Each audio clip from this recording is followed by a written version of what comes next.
In the ancient kingdom of Ile-Ife, the great King Oduduwa had ruled for many years. He was a wise and just king, loved by his people, but now King Oduduwa was old and sick, and he knew that his time on this earth was coming to an end.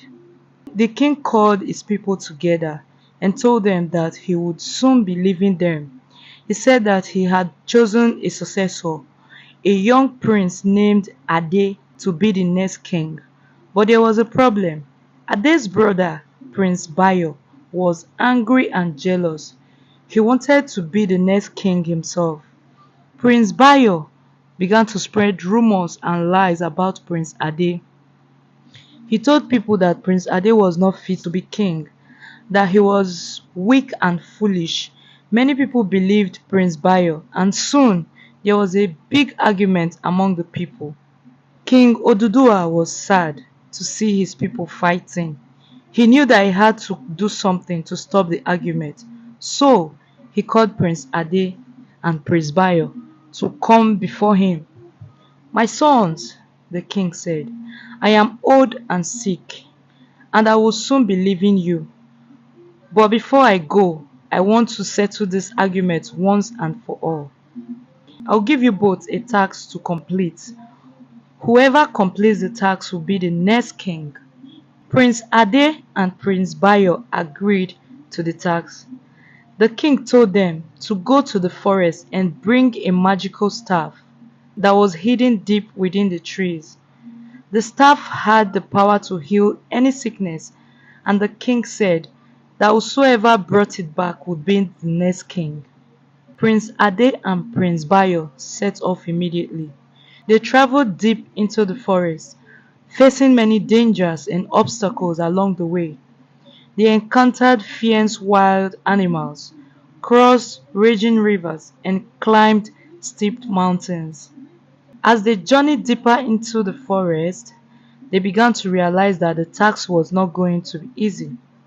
They had to work together and use their skills and knowledge to overcome the challenges they faced. After many days of traveling, they finally reached the heart of the forest. There they found a beautiful and a powerful goddess who was guiding the magical staff. The goddess looked at Prince Ade and Prince Bayo with kind eyes. "Why have you come for the staff?" she asked.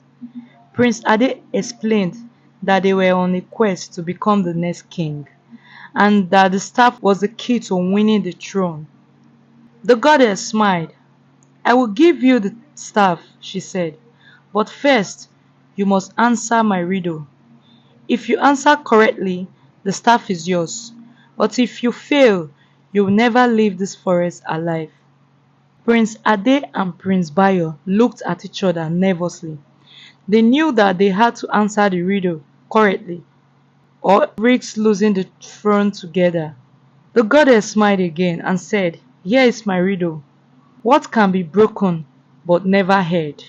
What can be given but never sold?" Prince Ade and Prince Bayo thought deeply, trying to come up with an answer. They looked at each other, hoping that one of them would know the answer.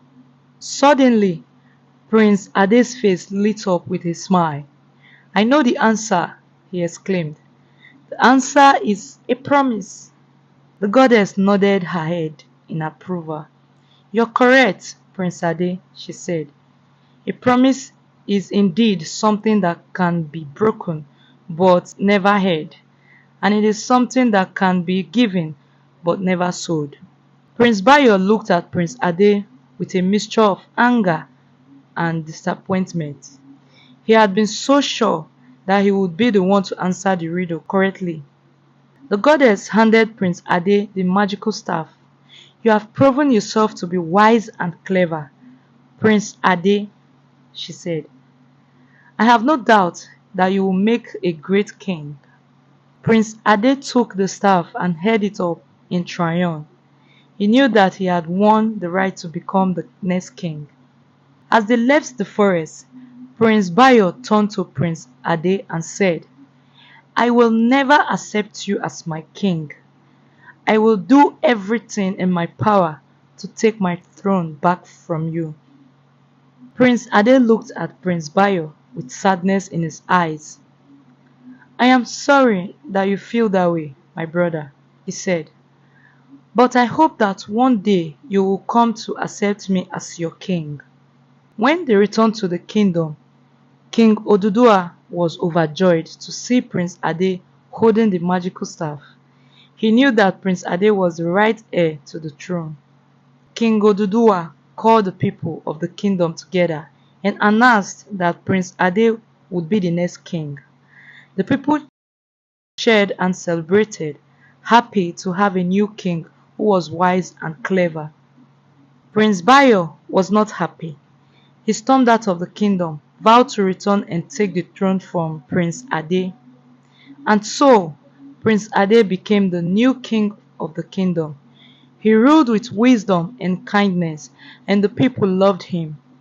But Prince Bayo's threat hung on over the kingdom, a reminder that there were still those who would seek to take the throne by force. Years went by, and King Ade's kingdom prospered. He built new roads, new schools, and new hospitals. He helped the poor and the needy. He made sure that everyone in the kingdom had enough food to eat. But despite all his success, King Ade could not shake the feeling that Prince Bayo was still out there, waiting for his chance to strike. And so, King Ade remained vigilant, always ready to defend his kingdom against any threat that might arise.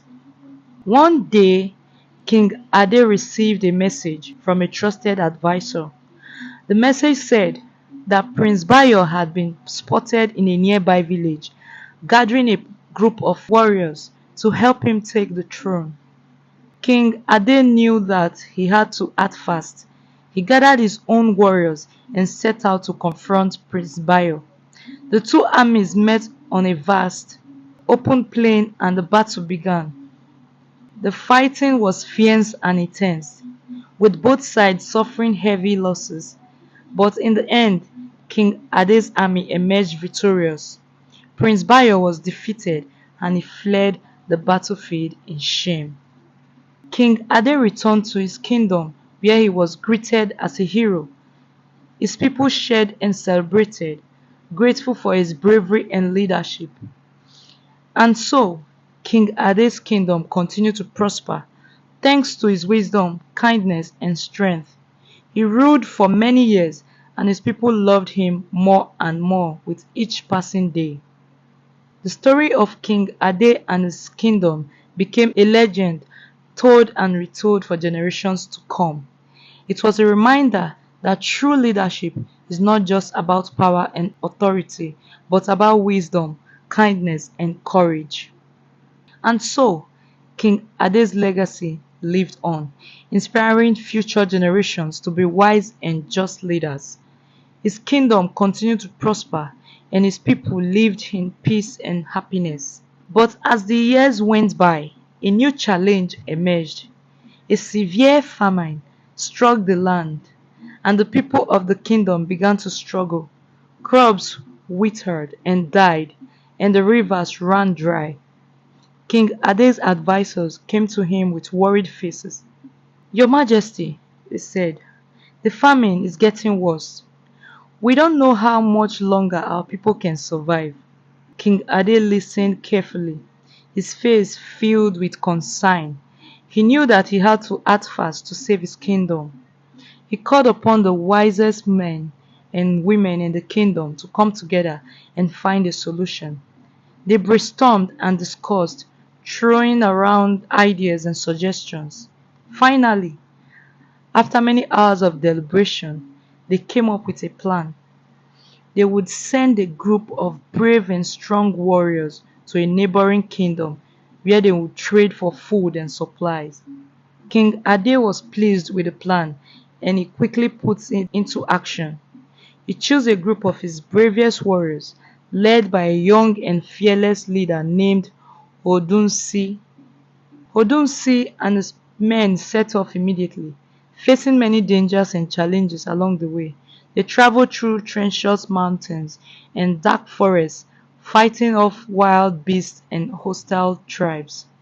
But Odunsi and his men persevered, driven by their determination to save their kingdom. After many long and difficult ways, they finally reached the neighboring kingdom. There, they met with the king, a wise and kind ruler named Oba. Oba was sympathetic to their plight, and he agreed to trade with them. Odunsi and his men returned to their kingdom, laden with food and supplies.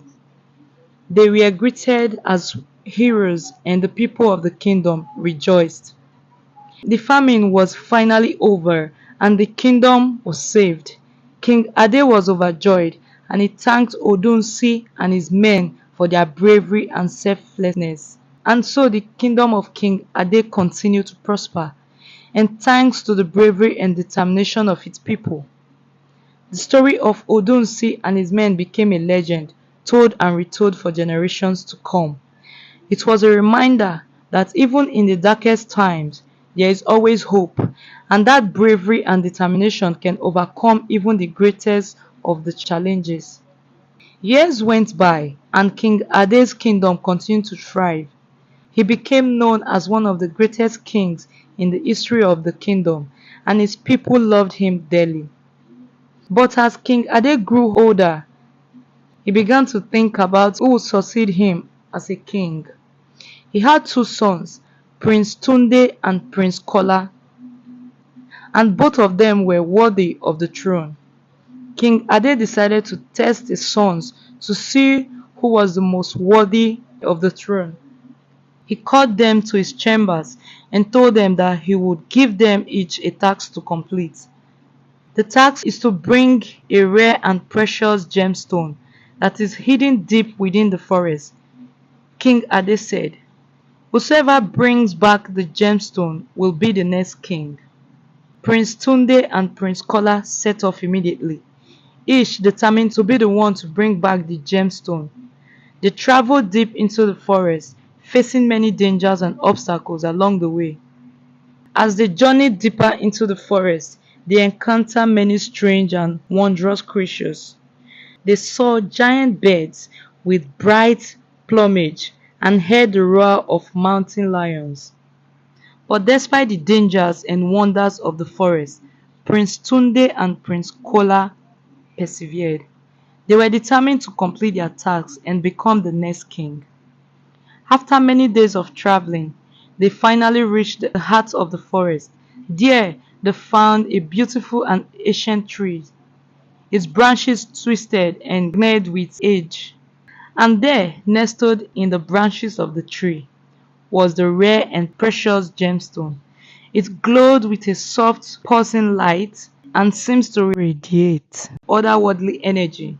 Prince Tunde and Prince Kola looked at each other, each wanting to be the one to claim the gemstones. But then, Prince Tunde had an idea. "Let's work together to get the gemstone," he said. "We can use our combined strength and ingenuity to retrieve it." Prince Kola agreed, and together they set to work. They used their skills and knowledge to overcome the obstacles and challenges between them and the gemstones. Finally, after many hours of hard work, they succeeded in retrieving the gemstone.